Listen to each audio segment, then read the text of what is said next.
നമസ്കാരം. പ്രതിവാര കായിക വാർത്തകളിലേക്ക് സ്വാഗതം. വാർത്തകൾ വായിക്കുന്നത് ഫാത്തിമ സഫ. ആദ്യം പോയ വാരത്തെ പ്രധാന കായിക വിശേഷങ്ങൾ എന്തൊക്കെയെന്ന് നോക്കാം. മെഡൽ വേട്ട തുടർന്ന് ശ്രീശങ്കർ. അത്ലറ്റിക് സീരീസ് 6ാം പാദത്തിലും 8 മീറ്റർ താണ്ടി 1ാം സ്ഥാനം. ലക്ഷ്യം ഏഷ്യൻ ഗെയിംസ്, കോമൺവെൽത്ത് ഗെയിംസ് സ്വർണം. കേരള ഹാൻഡ്ബോൾ അസോസിയേഷൻ സംഘടിപ്പിച്ച സംസ്ഥാനതല റഫറി കോച്ച് ക്ലിനിക്കിന് എറണാകുളത്ത് സമാപനം. IPL 2026 ചെന്നൈയുടെ പ്ലേ ഓഫ് കുതിപ്പിന് ഊർജം പകർന്ന് ഉറുവിലിന്റെ വെടിക്കെട്ട്. കൊച്ചിയിൽ ബ്ലാസ്റ്റേഴ്സ് കുതിപ്പ്, മുഹമ്മദനെ വീഴ്ത്തി ഹാട്രിക് വിജയം. വാർത്തകൾ വിശദമായി. ഇന്ത്യൻ അത്ലറ്റിക് സീരീസിലെ 6ാം പാദ മത്സരങ്ങളിൽ പുരുഷ വിഭാഗം ലോങ് ജമ്പിൽ 8.04 മീറ്റർ ചാടി മലയാളി താരം M ശ്രീശങ്കർ ഒന്നാമതെത്തി. P ഡേവിഡാണ് രണ്ടാമത്. നാവികസേനയുടെ മലയാളി താരം മുഹമ്മദ് മുഹസിൻ 3ാം സ്ഥാനം നേടി. ഞായറാഴ്ച ചെന്നൈയിൽ നടന്ന ഇന്ത്യൻ അത്ലറ്റിക് സീരീസ് 2026 6ാം പാദത്തിൽ മുരളി ശ്രീശങ്കർ 8.04 മീറ്റർ ചാടി ലോങ് ജമ്പ് കിരീടം നേടി. അത്ലറ്റിക് സീസണിലെ തന്റെ 3ാമത്തെ മത്സരത്തിൽ പങ്കെടുക്കുന്ന മുരളി ശ്രീശങ്കർ മികച്ച ഫോമിലാണ്. കഴിഞ്ഞ മാസം ബംഗളൂരുവിൽ നടന്ന ഇന്ത്യൻ അത്ലറ്റിക് സീരീസിന്റെ ആദ്യ പാദത്തിൽ 8.15 മീറ്റർ ചാടി മികച്ച പ്രകടനം നടത്തിയിരുന്നു. 2 ആഴ്ച മുമ്പ് ദക്ഷിണാഫ്രിക്കയിൽ നടന്ന മീറ്റിലും ശ്രീശങ്കർ 8.12 മീറ്റർ ചാടി വിജയിച്ചിരുന്നു. 2024 പരിക്കിൽ നിന്ന് പൂർണ്ണമായി മുക്തനായി ഗംഭീര തിരിച്ചുവരവ് നടത്തിയ ശ്രീശങ്കർ ഈ വർഷം 2 പ്രധാന രാജ്യാന്തര മേളകളെയാണ് പ്രധാനമായും ലക്ഷ്യം വെക്കുന്നത്. അതിൽ ഇതിനകം തന്നെ ഏഷ്യൻ ഗെയിംസ് 2026 യോഗ്യതാ മാനദണ്ഡമായ 7.91 മീറ്റർ അദ്ദേഹം ഒന്നിലധികം തവണ മറികടന്നു കഴിഞ്ഞു. 2022 ഏഷ്യൻ ഗെയിംസിലെ തന്റെ വെള്ളി മെഡൽ സ്വർണമാക്കി മാറ്റുകയാണ് ശ്രീശങ്കറിന്റെ പ്രധാന ലക്ഷ്യം. ഈ വർഷം തന്നെ നടക്കാനിരിക്കുന്ന കോമൺവെൽത്ത് ഗെയിംസിനുള്ള യോഗ്യതയും അദ്ദേഹം ഉറപ്പാക്കിയിട്ടുണ്ട്. അത്ലറ്റിക്സ് ഫെഡറേഷൻ ഓഫ് ഇന്ത്യ 2026 സീസണിൽ അവതരിപ്പിച്ച 16ാമത് ഇന്ത്യൻ അത്ലറ്റിക് സീരീസിലെ 6ാമത്തേതായിരുന്നു Chennai meet. Olympian MP Jabir 400 metre ഹർഡിൽസിൽ 49.93 സെക്കൻഡിൽ ഫിനിഷ് ചെയ്ത് വെങ്കലം നേടിയതാണ് മീറ്റിലെ മറ്റൊരു മലയാളി നേട്ടം. കേരള ഹാൻഡ്ബോൾ അസോസിയേഷൻ സംഘടിപ്പിച്ച സംസ്ഥാന റഫറി കോച്ച് ക്ലിനിക്ക് എറണാകുളത്ത് സമാപിച്ചു. Ernakulam MLA TJ Vinod clinic ഉദ്ഘാടനം ചെയ്തു. Sai coach doctor Binoy DS ആയിരുന്നു മുഖ്യ പരിശീലകൻ. കേരള ഹാൻഡ്ബോൾ അസോസിയേഷന്റെ നേതൃത്വത്തിൽ സംഘടിപ്പിച്ച സംസ്ഥാനതല referee and coach clinic 2026 Ernakulam Panampilly Nagar government HSSൽ പൂർത്തിയായി. 2026 മെയ് 9, 10 തീയതികളിൽ നടന്ന ദ്വിദിന ക്ലിനിക് അന്താരാഷ്ട്ര ഹാൻഡ്ബോൾ ഫെഡറേഷന്റെ പുതിയ നിയമങ്ങളിലും ആധുനിക പരിശീലന രീതികളിലും കേരളത്തിലെ റഫറിമാർക്കും കോച്ചുമാർക്കും പരിശീലനവും സർട്ടിഫിക്കേഷനും നൽകുക എന്ന ലക്ഷ്യത്തോടെയാണ് സംഘടിപ്പിച്ചത്. ആദ്യ ദിനം രാവിലെ 11 മണിക്ക് TJ വിനോദ് MLA ഔദ്യോഗികമായി ക്ലിനിക് ഉദ്ഘാടനം ചെയ്തു. കേരള ഹാൻഡ്ബോൾ അസോസിയേഷൻ്റെ റഫറി ആൻഡ് കോച്ചസിൻ്റെ ഈ ക്ലിനിക്കിൽ ഞാൻ പങ്കെടുത്തു. 2 ദിവസക്കാലമാണ് ഇതിനെ പരിശീലനത്തിനാവശ്യമായ കോച്ചസിനും അതുപോലെ തന്നെ ബന്ധപ്പെട്ട റഫറിമാർക്കുമെല്ലാം അവരുടെ സേവനം കേരളത്തിലെമ്പാടും പുതിയ തലമുറയിൽപ്പെട്ട കോളേജ് വിദ്യാർത്ഥികൾ. Ward councillor Shri PD Martin ചടങ്ങിൽ സന്നിഹിതനായിരുന്നു. ഉദ്ഘാടന സമ്മേളനത്തിൽ Kerala handball association general secretary doctor SS Sudheer സ്വാഗതം ആശംസിച്ചു.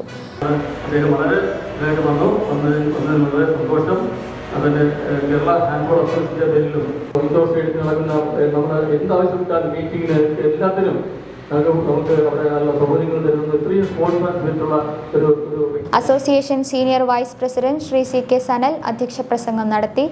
Ward councillor Shri PD Martin, Rajiv Gandhi indoor stadium regional sports centre secretary Shri SAS Navas, മുഖ്യ പരിശീലകനായ സ്പോർട്സ് അതോറിറ്റി ഓഫ് ഇന്ത്യയുടെ NCOE Gandhinagar handball coach doctor Binoy DS എന്നിവർ മുഖ്യപ്രഭാഷണം നടത്തി. IHF 2025 പുതിയ നിയമങ്ങളെക്കുറിച്ചുള്ള സാങ്കേതിക സെഷനുകൾ, റഫറിമാർക്കായി മത്സര നിയന്ത്രണം, സിഗ്നലിംഗ് എന്നിവയിൽ പ്രായോഗിക പരിശീലനം, കോച്ചുമാർക്കായി ആധുനിക ഡ്രില്ലുകൾ, പ്രതിഭാനിർണയം, വീഡിയോ വിശകലനം, എഴുത്തുപരീക്ഷയും പ്രായോഗിക മൂല്യനിർണയവുമായിരുന്നു ക്ലിനിക്കിലെ മുഖ്യ ആകർഷണം. വിവിധ ജില്ലകളിൽ നിന്നുമുള്ള കായിക അധ്യാപകർ, കോച്ചുമാർ, മുൻ കളിക്കാർ, സ്പോർട്സ് സയൻസ് വിദ്യാർത്ഥികൾ എന്നിവർ ക്ലിനിക്കിൽ പങ്കെടുത്തു. ഉദ്ഘാടന പ്രസംഗത്തിൽ TJ വിനോദ് MLA കേരളത്തിലെ ഹാൻഡ്ബോൾ കായിക രംഗത്തിന്റെ വളർച്ചയ്ക്ക് യോഗ്യരായ ഒഫീഷ്യൽസിന്റെയും കോച്ചുമാരുടെയും പ്രാധാന്യം എടുത്തു പറഞ്ഞു. അന്താരാഷ്ട്ര നിലവാരത്തിനൊപ്പം നിൽക്കാൻ തുടർ പരിശീലനം അനിവാര്യമാണെന്ന് ഡോക്ടർ ബിനോയ് DS ചൂണ്ടിക്കാട്ടി.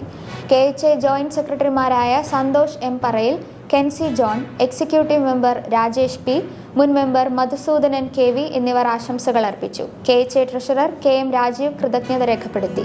സമാപന സമ്മേളനത്തിൽ SI സഹീന ക്ലിനിക്കിൽ പങ്കെടുത്തവർക്ക് സർട്ടിഫിക്കറ്റുകൾ വിതരണം ചെയ്തു. ഹാൻഡ്ബോൾ അസോസിയേഷൻ ഓഫ് ഇന്ത്യയിലും കേരള ഒളിമ്പിക് അസോസിയേഷനിലും അഫിലിയേറ്റ് ചെയ്തിട്ടുള്ള കേരള ഹാൻഡ്ബോൾ അസോസിയേഷൻ ഇത്തരം ക്ലിനിക്കുകളിലൂടെ സംസ്ഥാനത്തെ ഹാൻഡ്ബോൾ അടിസ്ഥാന സൗകര്യങ്ങളും മാനവ വിഭവശേഷിയും വികസിപ്പിക്കാൻ പ്രതിജ്ഞാബദ്ധമാണെന്ന് ഭാരവാഹികൾ അറിയിച്ചു. IPL 2026 സീസണിൽ Chennai super Kings play off പ്രതീക്ഷകൾ സജീവമാക്കി. മെയ് 10 ചെപ്പോക്കിൽ നടന്ന മത്സരത്തിൽ ലക്നൌ സൂപ്പർ ജയൻസിനെ 5 വിക്കറ്റിന് തകർത്താണ് ധോണിപ്പട കരുത്ത് കാട്ടിയത്. 204 റൺസ് വിജയലക്ഷ്യം പിന്തുടർന്ന CSK 19.2 ഓവറിൽ ലക്ഷ്യം മറികടന്നു. യുവതാരം ഉർവിൽ പട്ടേലിന്റെ തകർപ്പൻ ഇന്നിംഗ്സാണ് ചെന്നൈയുടെ വിജയത്തിന് അടിത്തറയിട്ടത്. വെറും 13 പന്തിൽ അർദ്ധ സെഞ്ചുറി തികച്ച ഉർവിൽ യശസ്വി ജയ്സ്വാളിന്റെ IPLലെ അതിവേഗ 50 റെക്കോർഡിനൊപ്പം എത്തി. 8 സിക്സറുകളടക്കം 23 പന്തിൽ 65 റൺസാണ് താരം അടിച്ചുകൂട്ടിയത്. അതേസമയം രാജസ്ഥാൻ റോയൽസിൽ നിന്ന് ഈ സീസണിൽ ചെന്നൈയിലെത്തിയ സഞ്ജു സാംസണെ ചുറ്റിപ്പറ്റിയുള്ള ക്യാപ്റ്റൻസി ചർച്ചകൾക്കും താരം മറുപടി നൽകി. പുതിയ വീട്ടിൽ ആവശ്യങ്ങളുമായി പോകാനില്ല, ഋതുരാജിന്റെ കീഴിൽ കളിക്കാനാണ് താൽപ്പര്യമെന്ന് സഞ്ജു വ്യക്തമാക്കി. പരിക്കുമൂലം 8 മത്സരങ്ങൾ നഷ്ടമായ MS ധോണി ഫിറ്റ്നസ് വീണ്ടെടുത്തു. വരാനിരിക്കുന്ന ഹോം മത്സരങ്ങളിൽ താരം ടീമിൽ തിരിച്ചെത്തുമെന്നാണ് സൂചന. എന്നാൽ 45 വയസ്സിലേക്ക് കടക്കുന്ന ധോണിയെ തിടുക്കത്തിൽ കളിപ്പിച്ചാൽ സീസൺ തന്നെ നഷ്ടമാകുമെന്ന ആശങ്കയും ടീം മാനേജ്മെന്റിനുണ്ട്. 11 കളിയിൽ 12 പോയിന്റുമായി 5ാം സ്ഥാനത്തുള്ള ചെന്നൈക്ക് പ്ലേ ഓഫിലെത്താൻ ശേഷിക്കുന്ന 3 മത്സരങ്ങളിൽ 2 ജയിക്കണം. കൊച്ചിയിൽ മഞ്ഞപ്പടയുടെ മിന്നും ജയം. മുഹമ്മദ് നസിയെ 1-3 ഗോളുകൾക്ക് വീഴ്ത്തി കേരള ബ്ലാസ്റ്റേഴ്സ് തുടർച്ചയായ 3ാം വിജയം സ്വന്തമാക്കി. പുതിയ പരിശീലകൻ ആഷ്ലി വെസ്റ്റ്വുഡിന് കീഴിൽ കുതിക്കുന്ന ബ്ലാസ്റ്റേഴ്സ് 14 പോയിന്റുമായി പട്ടികയിൽ 8ാം സ്ഥാനത്തേക്ക് കയറി.